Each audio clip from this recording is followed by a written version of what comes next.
परंतु कायदा सुव्यवस्था राखायची जबाबदारी आहे कुणाची? गोरे सरकारचे सभापती महोदय ऐकून तर घ्या, ऐकून घ्या ना. मी सांगतो ती परिस्थिती समजून घ्या. माझं म्हणणं मला मांडू द्या. बाकी तुम्ही जे निर्देश दिलेले आहेत तुम्ही सभागृहामध्ये ऐकून घेताय.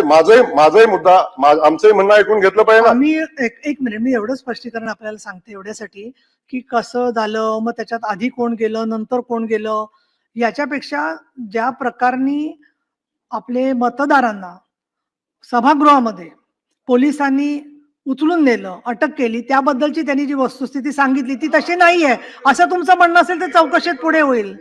हो, मी तुमचंही खरं म्हणते ना, मी नाही म्हणत नाहीये, पण त्याचा संपूर्ण आधी समग्र आहे याच्याशी काही संबंध नाही. त्यांनी माणसं आणली काय, हा आपण म्हणणं म्हणजे त्या मुद्द्यापुरतं माझं म्हणणं ऐकून घ्या ना, त्या मुद्द्यापुरतं बोलतोय. मग त्या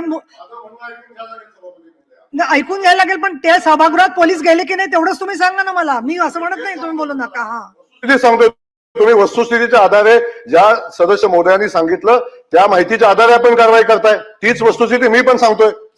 माझं सभापती महोदया माझं म्हणणं हे आहे की जिल्हा परिषदेच्या निवडणुकीच्या जेव्हा चालू होती तेव्हा जिल्हा अधिकाऱ्यांचे आदेश असताना जिल्हा परिषदेच्या प्रिमायसेस मध्ये कंपाऊंड गेट उघडायला पोलिसांना दमदाटी करून गेट उघडून आत कोण गेलं याची चौकशी झाली पाहिजे. तिथं कायदा सुव्यवस्थेचा प्रश्न निर्माण का झाला याची चौकशी झाली पाहिजे. 5-5 हजार माणसं जिल्हा परिषदेमध्ये जातात निवडणूक चालू असताना. सभापती महोदय, अशा पद्धतीचं वातावरण तिथं निर्माण करायचा, कायदा सुव्यवस्थेचा प्रश्न निर्माण करायचा आणि त्या ठिकाणी तो प्रश्न निर्माण करून सभापती महोदय निवडणुकीच्या अनुषंगानं अशा पद्धतीचं वातावरण